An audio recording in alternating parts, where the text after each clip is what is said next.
isaan seenuu jechuudha. Kunooti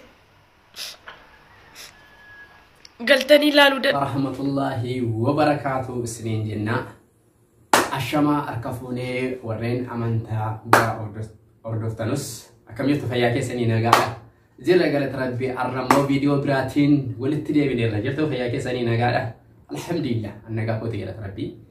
Arramoo aasaa wayin qabadhee dhufe jechuudha. Aasichis maayini yoo jettanii wallahi laazim itti yaadee itti sabee yeroo baay'ee baqa inuma baqa ammuma tokkotti baqa baay'ee sammuu keessa deddeebi'ee neentina hidhaa tureeni.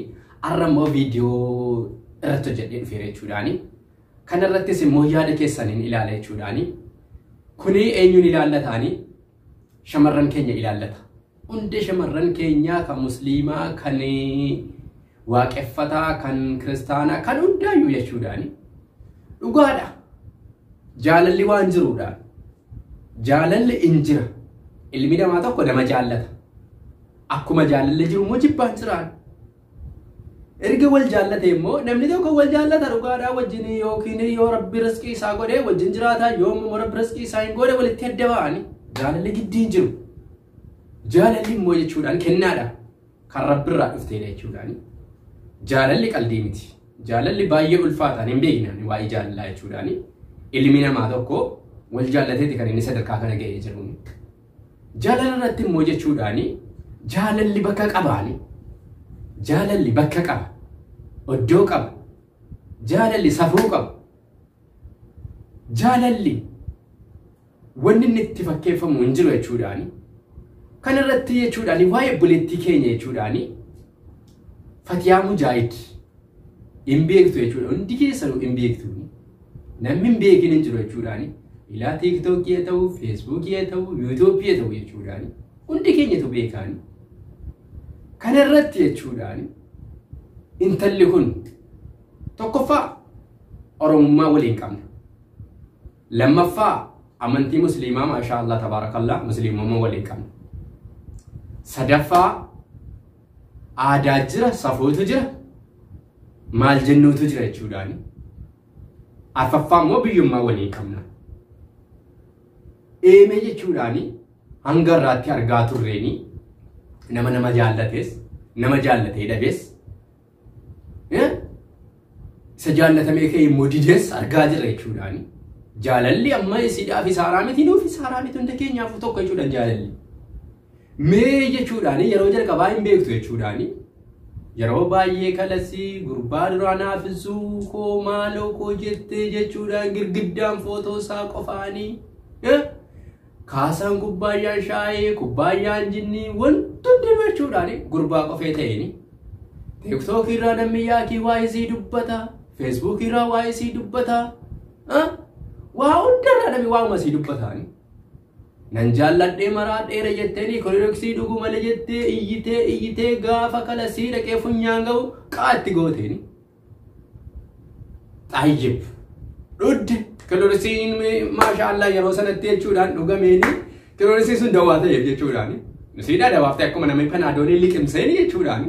Kalas sammuu isaa boqochiisee ciisu isiidhaa kalorisiin sun dawaa ta'eeni. Dhudde jechuudhaani.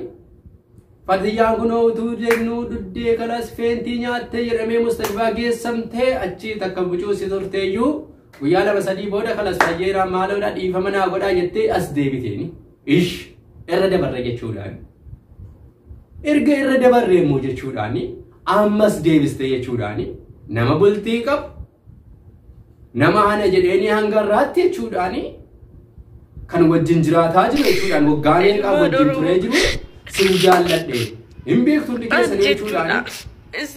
Saaqdeenuu namni wallaaleen jiru jechuudhaan kan jirbaan sirba jimmaa sana sirbu jechuudhaani isarraan qabamee du'aa jiraanii kilooreksii dhugu malee. Jettee iyyite jechuudhaani. Miira biyya galtanii ilaaluu dandeessan. Ati jechuudhaani. Fatiyaa Mujaahid jedhaati sarchi godhaati galaati viidiyoon akka dhiisu toora maqribaa irratti dhaggeeffadha. Guutuu isaa sin fayyada. Sheer walii godha sheer. Jaalala jechuun immoo jaalala kan akkamitti ilaalta? Jechuudha. Jaalalli jechuudhaani. Isa dhaggeeffadha. Waa'ee isaa gisee du'aatti galaati dhaggeeffadha. Salli samee miti jaalalli afaaniin nan jaalladha jedhamee dubbatamu. Galaati dhaggeeffadha. Jaalalli yoo beektu jaalalli seera jaalalaa. Jaalalli dhaggeeffadha. Onnee keerraa kaa jaalalli jechuudhaan. Jaalalli onnee irraa ka'e immoo eenyu ijoollee jechuudhaan. Dhugumatti ati kalas dhiiruma kalas xiqqoo si yoo keessatti bareede dhiiruma yookiin kalas xiqqoo si hojjaan saamaa saasitti hintinaa ta'e jaalalaaf immoo dhugaadhuma rabbiitti isa musliimummaan si gaafadhaa yoo waa biraa dhiisiitiini. Eemee jaalaluma dhugaa jaallatteeti immoo peejii ittiin guddifachuufi. Yoo peejii guddifannaa ta'e yaabboleettii kan koo akkaataa peejiin itti guddifatamu seera baay'eetu jiraani. Wal duraa duubaan siif hima seera peejii itti guddifatamu jechuudha. Yoo rabbi nama guddise malee mun guddatamu kanaani. Yoo miyyuu taanaan haraama farankaan isaa jechuudhaani. Arra miti kan nu nyaannee bullu jechuudhaan boris immoo itti galiin kan keenya akkuma arra biyya duuniyaa kanarra taa'aa jirruuni. Itti galiin keenya waggaan kan keenya yeroo ammaa kana keessa gabaabdudha. Yoo nama baay'ee jiraatetu waggaa 80-90 jiraataa jiraani. Waggaa 60 waggaa 50 waggaa 70. Itti galiin keenya immoo qabriidhaani. Waan adda hojjette khayriisa ta'u sharriisa ta'u suba si wajjin deeman borbee akraa jechuudhaani. Kanarratti jechuudhaan ati eemee rabbiif jedhiiti. Beeksisa qabda miti. Maatii irraa dhalteen qabdaani. Haati kan kee hin jiru abbaan kan kee hin jiruuni. Obboleessa hin qabda. Biyyooma hin qabda biyya hin qabda. Kanarratti namni maallaan jedha. Safuun hin jiru. Safuu Oromummaa. Safuu aadaa. Maal jennu Oromummaa. Jaalalli har'a miti kan inni burqeen jechuudhaan hawaa adamirraa ol ka'e jechuudha jaalalli. Jaalalli siif aaraa miti. Shamarran akka keetii miliyoonaan jiru. Namarraa fakkeenya fudhattu jaalala yoo jaallatte keessatti hin jaallattu. Akkuma ilmi namaa amma jaallatee dhabaa jirutti. Akkuma amma ilmi namaa ammoo jaallatee kan ofii taasisaa jirutti nama san. Mee rabbiif jedhiiti. Ofitti yaadi assabii. Inni peejii guddifannaa immoo dhaamsamsiidhaan jechuudhaani. Waan gaarii waan kairii jechuudhaani. Waan ilma namaa gorsu. Waan nama taphachiisu firaankii waan adda addaa hojjedhuuni. Firaankiin jaalalaan nufu sitti afuuni. Peejiin jaalalaan guddifatteeni yaaki samii ol baatu yaaki jaannabii na seenuuni. Viidiyoon namarraa hojjechuun hin jiraani. Karaa qabatamaadhaan tasgabba'ame jechuudhaani. Imimmaan kan kee irratti boosseen yoo kana dhangalaaftu kun jechuudhaani. Guyyaa qiyaamaa imimmaan kee kanarraa wallaaha laazimiin gaafatamtaani. Imimmaan jechuudhaani. Imimmaani sodaa rabbiitiif. Gadi dhangalaane imimmaan waan akkasitti gadi dhangalaaftu jechuudhaan. Wallaahi guyyaa qiyaamaa jechuudhaan haqqee imimmaan keetiitiin hin gaafatamtaani. Beekee fi mitiini kan sitti maa jiru jechuudhaani. Waan an dhaga'een sitti maa jiraan. Ayyookiin sheekii mitiini. Waan narraa eegamu waan obboleettii kiyyarraa tokko eegamu. Obboleessaaf obboleettii kan jedhamu namoota wajjiniin dhalatanii guddatanii qofee mitiini. Ati obboleessa musliimaa obboleessa musliimaan siif ta'anii ati immoo obboleettii musliimaa naaf taata jechuudhaani. Rakkoo kan kee kana jedhe yoo sitti hime malee eenyutu dhufe yoo sii himaani. Naquuqaan rakkinni kan kee naquuqaani yeroo ati rakkattee yeroo ati miidhamtu naquuqaani saba koo keessaa hirratteeni. Yeroo ati waan gaarii hojjettu maasha Allah tabaarakallaa hidheen siif gammadaani.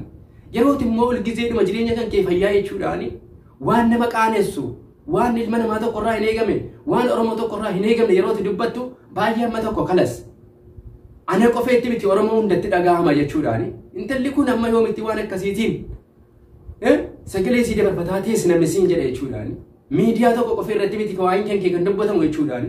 Yeroo ammaa jechuudhaani miidiyaan duraan beekamaa kan nu beenu TVdhaan wantoonni nu kan agarree kan dhageenyu jechuudhaani. Amma maasha Allah gizee wajjin teknooloojii wajjin jechuudhaani. Miidiyaan babal'ateera jechuudhaani. Kanaaf peejii guddifannaan kana miti yaa obboleettii keenya. Sitti himna yaafate yaa mujaahid jechuudhaani. Maasha Allah maqaan kan kee maqaa gaarii. Maqaan abbaa keetii maqaa gaarii jechuudhaani. Suurri kee suura gaarii kabaja qabda. Safuudhaan guddatte aadaadhaan guddatteeni. Aadaan ittiin guddatte kun safuun ittiin guddatte kun eessa marmartee keesseeni. Akkuma biyya rabaa deemteen kalase marteerra teesse moo qilleensa sirkaa fudhate moo saaraa keessa sirkaa badeeni. Eemee kanuma deebii kana naa deebisiini. Viidiyoon kiyya kana hin dhagahuuf hin maltaani. Viidiyoo kanas immoo sheerii godhaanii biraan naagaa jechuudhaani. Namni jechuudha gosa baay'ee jiraani. kan ilmi namaa maasha Allah amma jechuudhaan guddatee miliyooneraan ilaalamaa jiran jechuudhaani waan akkasiitiin mitiini kanaafi yaa shamarran keenya keessattuu jechuudhaan warreen biyya ormaa jirru jechuudhaan anis biyya ormaan jira jechuudhaan adara of qosannu waan babbadaadha waan hin taane irraa jechuudhaan amma jirrutti jechuudhaan waan kairii hojjennee waan namatti tolu waan nama boorsu hojjennee ittiin beekamuu qabna malee waan hin taane waan galabaa waan namarraa hin eegamne hojjennee ittiin beekamuutti wallaahi wallaalummaa isa durii akaakayyuu keenya baabilee keenya isaan jiraannee taa'uu wayya jechuudhaan waan akkasiitiin beekamtii argadhee dammina baree abaluu ekelee naan jechuurra jechuudhaan kun nurraa hin eegamu jechuudha saatii ammaa kana keessa. Saatii ammaa kana keessa maaltu nurraa barbaachisa beektaa yaa Oromoo yoona hiyyeessa ta'eef jechuudha Oromoo hundinuu jechuudhaan yaa qeerroo yaa qarree jechuudhaan tokkummaa keenya nu cimsaan yoo tokko taane jechuudhaan tabba guddaa nutti cuqqaalamee jiru tabbicha sana urree keessa achi baanu jechuudhaan wal cabsuu kan nu barre wal arrabsuu wal fokkisiisuu maqaan taane walii kennuudha kan nu barre jechuudhaan kun immoo nurraa hin eegamuuni leekida hin barbaachisu jechuudhaan kanaaf yaa obboleettii kan koo jechuudha yaa fadhiyaa muyyaa jechuudhaan aasaani baay'atee fi miti kan inni namatti galuun jechuudhaan gabaabbateefis miti kan inni sitti hanqatu jechuudhaan yoo rabbi beekumsa sii kenne waan xiqqoo sissigaa jechuudhaan sammuun namaa tokko kan inni yaadu arra nyaattee borkaatee deemuuf miti namni tokko kaayyoo qaba jechuudhaan kaayyoo biyyaaf ba'e jechuudhaan kan biyyaa baateef kanaaf miti jechuudhaan